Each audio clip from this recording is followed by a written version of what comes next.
For this video, I want to talk about another form of direct recursion, and that's nested recursion. The basic idea behind recursion is that every recursive call must either solve a part of the problem or reduce the size of the problem. And this reduction leads to a solution. This is part of the reason why we have base cases. One, to prevent infinite recursion, and two, to have it lead to a solution. Now, an interesting type of recursion is nested recursion, because nested recursion is a recursion function that passes the parameter as a recursive call. In other words, the parameter itself is a recursive call. Let's take a look at this nested recursion function here on the left-hand side. In this function, we have an if condition. So if the data entered is less than 20, then we're going to return that data plus 1. But notice here on the else statement where we have a recursive call, but the parameter for this recursive call is the recursive function itself. Let's trace this nested recursion function using a stack frame. On the right hand side, I went ahead and created a activation record in the stack frame for main, and I'm going to abbreviate nested recursion with NR. So in main, in line 18, inside the print statement, the nested recursion function is called. Now, why do I have it inside the print statement? That is because our nested recursion has an int data type, and that means we are returning an integer value.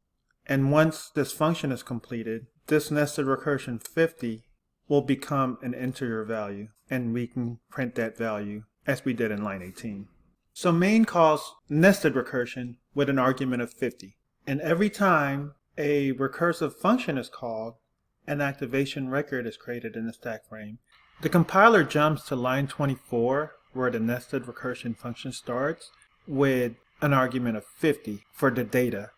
And on line 26, the compiler checks this condition: is 50 less than 20? Well, that is a false condition, and so the body of the if statement is skipped. The compiler jumps to line 30, and on line 32, the nested recursion function is called. But notice how the recursive function is passed inside the parameter. So here we have a nested recursion call, and the argument is the nested recursive function with the data being divided by 2. So NR 25. And every time a recursive function is called, an activation record is created. And in this case, the recursive call is the argument of the function. A good analogy for this is orders of operation in math. You always start with the innermost parentheses first. You work your way inside out. And so in order to come up with a solution, we have to figure out the value of this inner parentheses. Because our nested recursion function is an integer data type, our goal is to reach this base case. So that way, an integer value is returned. And so let's take a look at this NR25. So we jump to line 24 where the function starts, and the compiler goes to line 26 to check, is 25 less than 20? Well, that condition is false, and so the if statement is skipped. We go to the else statement. Line 32 tells us to return a recursion call with a recursion parameter. So in this case, we're going to have NR, and inside the parameter, we're going to call the recursive function NR again, and with integer division, the decimal is truncated. So therefore, 25 divided by 2 will give us 12. An activation record is created for NR12. So compiler goes to line 24 where the function starts, and on line 26 it checks the condition: is 12 less than 20?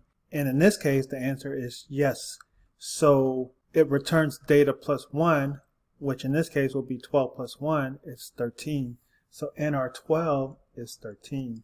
So now we know the value of the parameter NR12. We know that to be 13. So this becomes 13. NR12 is then popped off the stack frame, and the control returns back to NR25. Well, inside NR25 we now have NR13, and so an activation record is created for NR13. So we enter line 24 where the function starts, and on line 26 the compiler checks if 13 is less than 20. That is a true statement. 13 plus 1 gives us 14, and that is returned. So we now know that NR13 is 14, and so NR13 is popped off the stack frame, and NR13 becomes 14. And the control is then returned to NR25, and NR25 returns a 14. So this becomes a 14, and NR25 is popped off the stack frame. NR14 is then called, an activation record is then created for NR14, and so the compiler goes to line 24 and enters the function.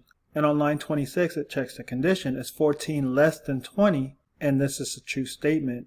And so it returns data, which is 14 plus 1. So we know that NR14 is 15, or results in 15.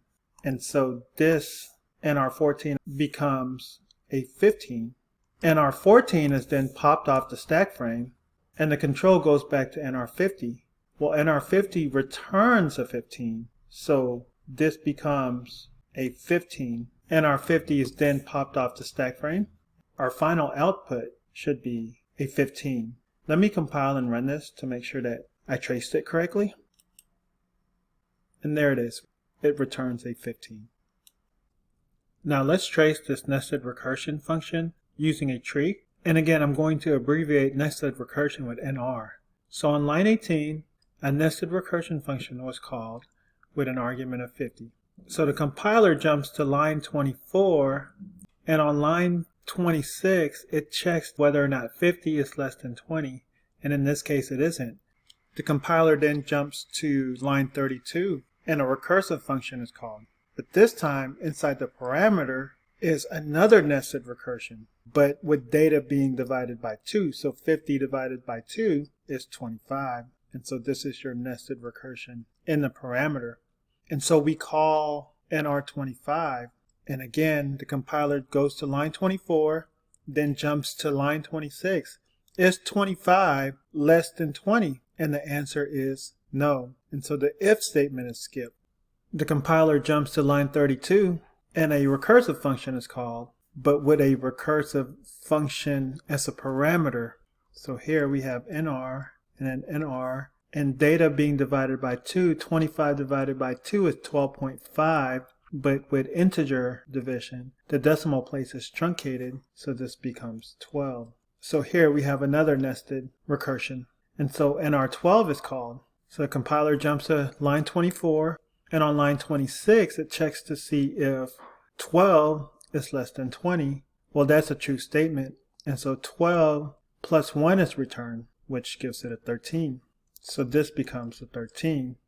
And so this 13 is returned back to this NR12 function, and so I'm going to use a different color.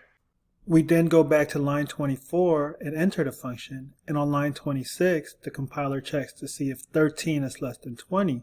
Well, that's a true statement, and so 13 plus 1 is returned, and this becomes 14.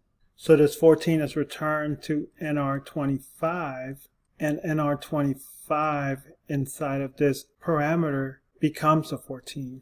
So we then go back to line 24, and on line 26 the compiler checks the condition, is 14 less than 20?